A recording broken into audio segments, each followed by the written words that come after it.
फूले साहब एक ब्राह्मण मित्र के आमंत्रण पे उनके बारात में शामिल होते हैं। जब उनके बारात में शामिल होते हैं तो ब्राह्मणों ने देखा कि ये जोतवारा फूले ये जाति का माली है, अर्थात ब्राह्मणों की व्यवस्था में शूद्र है, ये हमारे बारात में शामिल कैसे हो गया। तो वो लोग मिल करके इसको धक्के मारकर बाहर कर देते हैं। हर व्यक्ति जब कोई काम की जब शुरुआत करता है तो उनको किसी के प्रेरणा की जरूरत होती है। तो जोतवारा फूले ने प्रेरणा लिया, रायगढ़ गए और रायगढ़ में छत्रपति शिवाजी महाराज का समाधि बना हुआ था। उस समाधि पर झाड़ जंगल उग आए थे, उसकी सारी सफाई किया और शिवाजी महाराज का जयंती मनाना शुरू किया। उससे उन्होंने प्रेरणा लिया। तो जो नशेड़ी आदमी होता है उसको लोग खरीदना आसान हो जाता है। तो गंगा भट्ट नाम के ब्राह्मण को ये खरीद के ले गए और जब गंगा भट्ट नाम का ब्राह्मण जब खड़ा हो गया शिवाजी महाराज के सामने राज तिलक करने के लिए, तब उनको आपको ब्रह्मत्व का एहसास हुआ। अरे हम तो ब्राह्मण हैं और किसी राजा का राज तिलक करने के लिए आए हैं। तो जानते क्या हुआ, और वो भी राज तिलक करने हम शूद्र को आए हैं। अब राज तिलक करना हमारी मजबूरी है क्योंकि ये तो हमको खरीद करके लाया है। तो इसलिए उन्होंने क्या किया, राज तिलक किया। दाहिने हाथ के अंगूठे से राज तिलक नहीं किया, बाएं हाथ के अंगूठे से भी राज तिलक नहीं किया, दाहिने पैर के अंगूठे से भी राज तिलक नहीं किया, बाएं पैर के अंगूठे से हमारे शिवाजी महाराज का राज तिलक किया। मतलब कितना घोर अपमान का काम किया। नमस्कार, आप देख रहे हैं न्यूज़ 100 भारत। मैं हूं आपका साथी अमरेश प्रजापति। अभी मैं मौजूद हूं गोंडा जनपद में और हमारे साथ बात करने के लिए मौजूद हैं जो प्रदीप अम्बेडकर जी, जो बामसेप के प्रदेश प्रभारी हैं, और हम इनसे बात करेंगे और जानने का प्रयास करेंगे कि ज्योतिबा राव फूले जी का भारतीय जो समाज है, जो भारतीय समाज का जो मूल निवासी जो समाज है, उनके जीवन में परिवर्तन लाने के लिए उनका क्या योगदान रहा है। राष्ट्रपिता ज्योतिबा राव फूले को अगर देखा जाए आज के आधुनिक भारत में सामाजिक क्रांति के बहुत बड़े प्रणेता, और उन्होंने अपना जो आंदोलन शुरुआत किया वो शुरुआत किया 1848 से। चूंकि उनका जन्म जो है 11 अप्रैल 1827 को होता है और 1848 को मूवमेंट शुरू करते हैं। लेकिन ये जो मूवमेंट शुरू करते हैं, मूवमेंट शुरू करने से पहले उनके जिंदगी में जीवन में एक टर्निंग पॉइंट आता है और टर्निंग पॉइंट ही इस मोमेंट की ओर ले जाता है उनको। वो टर्निंग पॉइंट ये आता है कि फूले साहब एक ब्राह्मण मित्र के आमंत्रण पे उनके बारात में शामिल होते हैं। जब उनके बारात में शामिल होते हैं तो ब्राह्मणों ने देखा कि ये जोतवारा फूले ये जाति का माली है, अर्थात ब्राह्मणों की व्यवस्था में शूद्र है, ये हमारे बारात में शामिल कैसे हो गया। तो वो लोग मिल करके इसको धक्के मारकर बाहर कर देते हैं। तो जोतवारा फूले इस बात को सोचते हैं कि मैं इस ब्राह्मण से किसी भी क्षेत्र में कम नहीं हूं, अच्छा पहनावा हूं, अच्छा कमाता भी हूं, पढ़ा लिखा हूं। वो 7वीं पास भी थे, उसमें 7वीं पास भी एक मायने रखता था। तो जब इससे हम किसी भी क्षेत्र में जब हम कम नहीं है, फिर भी हमें धक्के मारकर बाहर क्यों किया, इस पर वो चिंतन मंथन शुरू कर देते हैं। धक्के मारकर बाहर क्यों किया, इसका मतलब ये है कि ये हमें अपने बराबर नहीं समझता है। ये हमें अपने बराबर नहीं समझता है, इसका मतलब इस देश की जो व्यवस्था है वो गैर बराबरी पर आधारित है। अगर व्यवस्था गैर बराबरी पर आधारित है तो इस व्यवस्था को हमें बदलना होगा। तो दिमाग में एक विचार आता है कि इस देश में जो गैर बराबरी वाली व्यवस्था है, जो असमानता वाली व्यवस्था है, इसको बदलना होगा। यही अपने जीवन का एक टारगेट, एक लक्ष्य, एक उद्देश्य निर्धारित किया उन्होंने, व्यवस्था परिवर्तन का। फिर उन्होंने सोचा कि व्यवस्था परिवर्तन कैसे किया जाएगा, इसके पीछे हमें क्या करना होगा अगर इस व्यवस्था को बदलना है। तो इसके पीछे वो सोचे कि जब हमारे साथ अपमान हुआ है पढ़े लिखे व्यक्ति के साथ में, इससे तो हमारे अछूतों के साथ में डेली व्यवहार हो रहा, क्योंकि हमारे अछूतों के गले में देख रहे थे कि भाई मटके टंगे हुए हैं, झाड़ू बंधे हुए, और ये चीजें जो है चूंकि पूना में दिखाई देता, चूंकि वहां पेशवाई राज था, पेशवा का राज तो खत्म हो गया था, लेकिन फिर भी ये परंपरा चल रहा था गले में मटके लगाने का। तो ऐसे ही कुछ लोगों को जाते हुए देखते हैं जो गले में मटके और पीछे कमर में झाड़ू बंधी हुई थी। जोतवारा फुले उनसे पूछते हैं, भाई गले में मटका है, कमर में झाड़ू है, क्या इससे तुम्हें शर्म नहीं आता, लज्जा नहीं आती? आखिर क्यों गले में मटका लगा के रखे हो? तो वो कहते हैं लज्जा शर्म होता क्या है। फिर फूले साहब सोचते हैं ये अजीब मामला है, हमें तो ब्राह्मणों ने धक्के मारकर बाहर कर दिया, तो मुझे इतनी शर्म और ग्लानि हो रही है, और इसके गले में मटके डाले हुए हैं फिर भी इसको शर्म नहीं आ रही है। इसके पीछे जो कारण ये है कि हम सातवीं पास हैं, इसलिए मुझे लज्जा शर्म आ रही है। ये अनपढ़ गवार है, इसलिए इसको लज्जा शर्म नहीं आ रही है। इसका मतलब क्या करना होगा? पहले अपने जैसे सोच वाले लोगों को तैयार करना होगा, और अपने जैसे सोच वाले को तैयार करने के लिए ये अनपढ़ गवारों को पढ़ाना होगा, इनके बच्चों को पढ़ाना होगा। और इसके उन्होंने शिक्षा के क्षेत्र में उन्होंने शुरुआत कर दिया, लोगों को पढ़ाना लिखाना शुरुआत कर दिया। इतना ही नहीं, उनकी पत्नी सावित्रीबाई फूले, वो अनपढ़ थी, पढ़ी लिखी नहीं थी, को उन्होंने पढ़ा लिखा कर तैयार किया, और महिलाओं के लिए, लड़कियों के लिए पहला स्कूल उन्होंने खुलवाने का काम किया।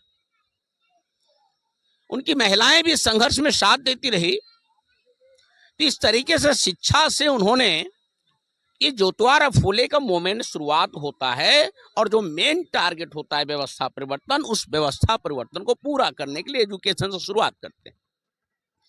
जैसे जैसे ये काम उनका बढ़ता जाता है और लोगों की विचार, इस सोच वाले विचार वाले को जब तैयार करना शुरू कर देते हैं, फिर उनको लगता है कि एक संगठन बनाने की जरूरत है। तो उन्होंने एक संगठन शुरुआत करते हैं 1873 में, और 1873 में संगठन शुरुआत करते हैं जिसका नाम देते हैं सत्य शोधक समाज, सत्य को शोध करने वाला समाज। अब सत्य को शोध करने वाला समाज, इसका एक अर्थ ये निकलता है कि समाज पूरा असत्य में चल रहा है। अगर असत्य में चल रहा है तो जो सत्य बातें हैं उसको निकाला जाए, उसका शोध किया जाए, रिसर्च किया जाए, लोगों को बताया जाए। तो सत्य शोधक समाज के माध्यम से उन्होंने काम शुरू कर देते हैं। ये जो जोतवारा फूले का जो मूवमेंट चल रहा था, तो ये ब्राह्मणी जो व्यवस्था है, मनुवादी जो व्यवस्था है, वहां खलबली मच गई। खलबली मच गई कि जिस मनुवादी व्यवस्था में जिन शूद्रों अछूतों को पढ़ने का अधिकार नहीं था, और ये पढ़ा रहे हैं, स्कूल खोल के पढ़ा रहे हैं, तो इनको मारने के लिए भी लोगों को भेजे, इनके ही लोगों को मारने के लिए भेजे। अक्सर समाज में ऐसा होता है। तो इनके लोगों को जो मारने के लिए भेजे, और जोतवारा फूले के सामने जब वो गुंडे आ गए मारने के लिए, तो जोतवारा फूले कहते हैं कि हमें अपनी पत्नी से कुछ देर बात करने दो, और उसके बाद तुमको, जो तुम मारने के लिए आए हो, फिर हमें तो मारना, तुम जो अपने मकसद के लिए आए हो। तो अपनी पत्नी को कहते हैं, देखो ये लोग मुझे मारने के लिए आए हैं, वो तो मार देंगे मुझे, लेकिन इस बात को ध्यान रखना, इनके बच्चे कोई अनपढ़ नहीं रहना चाहिए, अब ये दायित्व तुम्हारी है। उनके विचार बदल गए। उन्होंने सोचा मैं इसको मारने के लिए आया हूं, और ये हमारे बच्चों की इसकी चिंता हो रही है। तो उन्होंने अपने हथियार साइड कर दिया, और जीवन पर्यंत जोतवारा फूले का ये बॉडीगार्ड रहा, बॉडीगार्ड बन गया। यानी जो उनकी प्राण के भक्षक बनने आए, प्राण लेने के लिए आए थे, वो उनके रक्षक बन गए, वो उनके रक्षक हो गए, उनके बॉडीगार्ड हो गए कि अब हम आपको सुरक्षा प्रदान करेंगे। क्योंकि उनको समझ में आ गई कि भाई ये ब्राह्मणों के इशारे पर वो मारने के लिए आए थे। इस तरह जोतवारा फूले का मूवमेंट इतना आगे बढ़ा, और ऐसा मूवमेंट बढ़ा कि 1857 में ब्राह्मणों को एक नया भगवान पैदा करना पड़ गया। ये जो कथा बोलते हैं ना, कौन सी कथा बोलते हैं? सत्यनारायण कथा। सत्यनारायण कथा ब्राह्मणों द्वारा शुरुआत किया गया 1857 से। सत्यनारायण की कहानी, सत्यनारायण की कोई कहानी नहीं होती है। जैसे उदाहरण के लिए बोलता हूँ, भाई रामायण की कथा है, तो राम की कहानी है, राम है, सीता है, लक्ष्मण है, उसकी बीवी है, हर लिया, लड़ाई हुआ, जो भी हुआ। तो सत्यनारायण कौन है, उसकी बीवी कौन है, उसके बच्चे कौन है, कुछ नहीं कहानी है। लीलावती, कलावती, बनिया, लकड़हारा, इसकी कहानी शुरुआत किया। और एक नया शुरुआत किया संतोषी माता की। ये भी ज्योतिराव फुले के मूवमेंट के बाद ये सारा शुरुआत किया। और आज की तारीख में जो राष्ट्र ये महात्मा जो बोला जाता है मोहनदास करमचंद गांधी जी को, जबकि मोहनदास करमचंद गांधी जी को महात्मा एक व्यक्ति ने नाम दिया, वो है रविन्द्रनाथ टैगोर। रविन्द्रनाथ टैगोर ने गांधी जी को महात्मा कहा और गांधी जी ने उसको गुरुदेव कहा। वो उसको कहा महात्मा, वो उसको कहा गुरुदेव। जबकि एक सार्वजनिक कार्यक्रम में मुंबई में एक बहुत बड़ा सार्वजनिक कार्यक्रम लगाया गया और उस कार्यक्रम में 1888 में सार्वजनिक तौर पे राष्ट्रपिता ज्योतिराव फूले को महात्मा की उपाधि से विभूषित किया पब्लिक ने। तो इस तरीके से जो काम ज्योतिराव फूले ने किया और इससे प्रेरणा लेकर बाबा साहब अम्बेडकर मूवमेंट को आगे बढ़ाते हैं। मतलब बाबा साहब अम्बेडकर के पीछे ज्योतिराव फूले है, क्योंकि बाबा साहब अम्बेडकर अपने जीवन में उन्होंने 3 लोगों को गुरु बनाए, महामानव गौतम बुद्ध को, संत कबीर को और राष्ट्रपिता ज्योतिराव फूले। 3 लोगों को गुरु बनाकर के अपने काम को शुरुआत करते हैं ये बाबा साहब अम्बेडकर। तो ज्योतिराव फूले से प्रेरणा लेकर बाबा साहब अम्बेडकर इस काम को आगे बढ़ाते हैं। और ज्योतिराव फूले प्रेरणा किससे लेते हैं? छत्रपति शिवाजी महाराज से। रायगढ़ जाकर, क्योंकि हर व्यक्ति जब कोई काम की जब शुरुआत करता है तो उनको किसी के प्रेरणा की जरूरत होती है। तो ज्योतिराव फूले ने प्रेरणा लिया, रायगढ़ गए और रायगढ़ में छत्रपति शिवाजी महाराज का समाधि बना हुआ था। उस समाधि पर झाड़ जंगल उग आए थे, उसकी सारी सफाई किया और शिवाजी महाराज का जयंती मनाना शुरू किया। उससे उन्होंने प्रेरणा लिया और शिवाजी महाराज की जयंती बड़े धूमधाम से ज्योतिराव फूले के में मनना शुरू हो गया। और इसी शिवाजी महाराज की जयंती को काउंटर करने के लिए उसमें कांग्रेस के सबसे बड़े लीडर बाल गंगाधर तिलक गणेश उत्सव शुरुआत किया, ताकि शिवाजी महाराज का जयंती अगर चलेगा गणेश उत्सव भी तो लोगों के अंदर जागृति आएगी और गणेश उत्सव जब चलेगा तो जागृति जो है प्रतिक्रांति में तब्दील हो जाएगा, लोगों को मूर्ख बनाना आसान हो जाएगा। तो आज की तारीख में महाराष्ट्र में जिस बड़े पैमाने पर गणेश उत्सव चलाया जाता है, शिवाजी महाराज की जयंती खत्म नहीं होगा, गणेश उत्सव शुरुआत किया गया, गणपति बप्पा मोरिया का बड़े पैमाने पर शुरुआत किया गया। वो शिवाजी महाराज की जयंती को काउंटर किया गया और उस शिवाजी महाराज जिससे प्रेरणा ज्योतिराव फूले ने लिए, उस शिवाजी महाराज का अपमान ब्राह्मणों ने किया था। जब शिवाजी महाराज जब एक छत्र राज्य कायम किए और एक छत्र राज्य कायम करने के बाद एक समाज में एक परंपरा बनी हुई थी कि जब तक ब्राह्मण राज तिलक नहीं करेगा तब तक उसको राजा की पदवी नहीं दिया जा सकता, राजा की मान्यता नहीं हो सकता। तो भाई राज तिलक होनी चाहिए। तो जब उन्होंने एक छत्र राज किया तो महाराष्ट्र के ब्राह्मणों को निमंत्रण दिया, भाई आओ मेरा राज तिलक करो। कोई ब्राह्मण तैयार नहीं हुआ राज तिलक करने के लिए। क्यों तैयार नहीं हुआ? ये छत्रपति शिवाजी महाराज जाति का कुणबी है, इधर की भाषा में कह सकते हैं कुर्मी है, और ब्राह्मणों की व्यवस्था में, मनुवादियों की व्यवस्था में वो शूद्र है और शूद्र को राजा हम नहीं मान सकते, इसीलिए हम शिवाजी महाराज को राज तिलक नहीं करेंगे। ब्राह्मणों ने इनकार कर दिया। तो शिवाजी महाराज बनारस आए और बनारस के गंगा भट्ट नाम के ब्राह्मण को खरीद के ले गया, पैसे पर खरीद के ले गया, कहा आओ मेरा राज तिलक करो। और बनारस के ब्राह्मण बिके क्यों? क्योंकि दुनिया में, दुनिया छोड़ दीजिए, देश के अंदर जितने भी ब्राह्मणों की संस्थानें हैं, मठ है, मंदिर है, सबसे ज्यादा भांग पीने का काम बनारस के पंडे करते हैं, सबसे ज्यादा। और जो नशे में होता है वो अपने आप को बेचना आसान हो जाता है। नशा करने वाला आदमी बेचता है, जैसे चुनाव आ रहे, चुनाव बेचेंगे अपने आप को, एक पौवा दारू में अपने आप को वोट को बेचेंगे। तो जो नशेड़ी आदमी होता है उसको लोग खरीदना आसान हो जाता है। तो गंगा भट्ट नाम के ब्राह्मण को ये खरीद के ले गए और जब गंगा भट्ट नाम का ब्राह्मण जब खड़ा हो गया शिवाजी महाराज के सामने राज तिलक करने के लिए, तब उनको आपको ब्राह्मणत्व का एहसास हुआ। अरे हम तो ब्राह्मण हैं और किसी राजा का राज तिलक करने के लिए आए हैं। तो जानते क्या हुआ? और वो भी राज तिलक करने हम शूद्र को आए हैं। अब राज तिलक करना हमारी मजबूरी है, क्योंकि ये तो हमको खरीद करके लाया है। तो इसलिए उन्होंने क्या किया, राज तिलक किया। दाहिने हाथ के अंगूठे से राज तिलक नहीं किया, बाएं हाथ के अंगूठे से भी राज तिलक नहीं किया, दाहिने पैर के अंगूठे से भी राज तिलक नहीं किया, बाएं पैर के अंगूठे से हमारे शिवाजी महाराज का राज तिलक किया।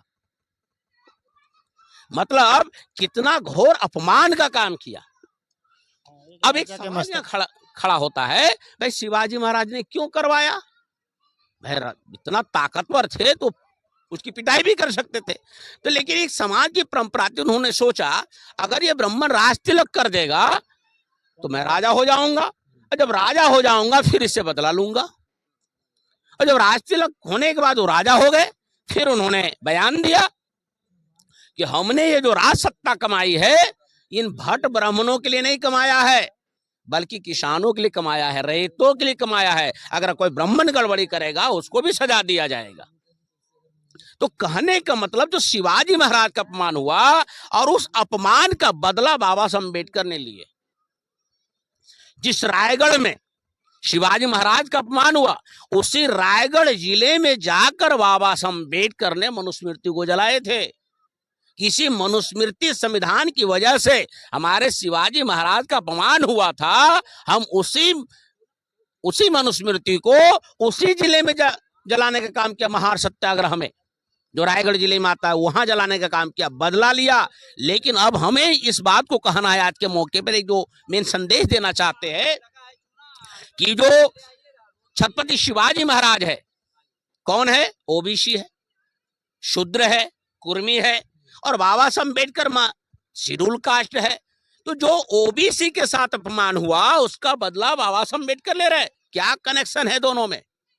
हाँ, वो पिछड़ी जाति से अब दलित हुए तो क्या मतलब रहा इसका? कनेक्शन है। राष्ट्रपिता ज्योतिराव फूले ओबीसी है, बाबा साहब अम्बेडकर उनके मूवमेंट को आगे बढ़ाते हैं। क्या कनेक्शन है बाबा साहब अम्बेडकर के साथ में? और शाहूजी महाराज, छत्रपति शाहूजी महाराज जो बाबा साहब अम्बेडकर को पढ़ने के लिए भेजे, सयाजी राय गायकवाड़ महाराज, उन्होंने बाबा साहब अम्बेडकर को पढ़ने की छात्रवृत्ति दी। क्या कनेक्शन है बाबा साहब अम्बेडकर से? तो कहने का मतलब आज की तारीख में ये संदेश देना चाहते हैं इस जयंती के अवसर पे कि जिस तरह हमारे महापुरुषों में, पुरखों में एक दूसरे के साथ, एक विचारों के साथ आगे बढ़ाने का मामला हुआ, एक दूसरे के मूवमेंट को आगे बढ़ाने का मामला चल रहा है, तो इसी तरीके से आज की तारीख में ये जो शेड्यूल कास्ट है, ओबीसी लोग हैं, इनको अपने पुरखों से प्रेरणा लेकर मिलजुल करके इस मूवमेंट को आगे बढ़ाने की जरूरत है। और तभी इस देश का ये शासक करती जमात बन सकते हैं, हुक्मरान बन सकते हैं। जो हमारे महापुरुषों का जो मेन मकसद था, जो बाबा साहब अम्बेडकर जो चित्र देखते हैं, जाओ उधर पार्लियामेंट की ओर जाओ, संसद की ओर रुख करो और हमें इस देश के शासनकर्ता जमात बननी है, ऐसा जाओ अपने घर की दीवारों पर लिखो। ऐसा वो क्यों कहते हैं? ऐसा वो इसलिए कहते हैं कि सारा जो मामला है वहीं से होने वाला है।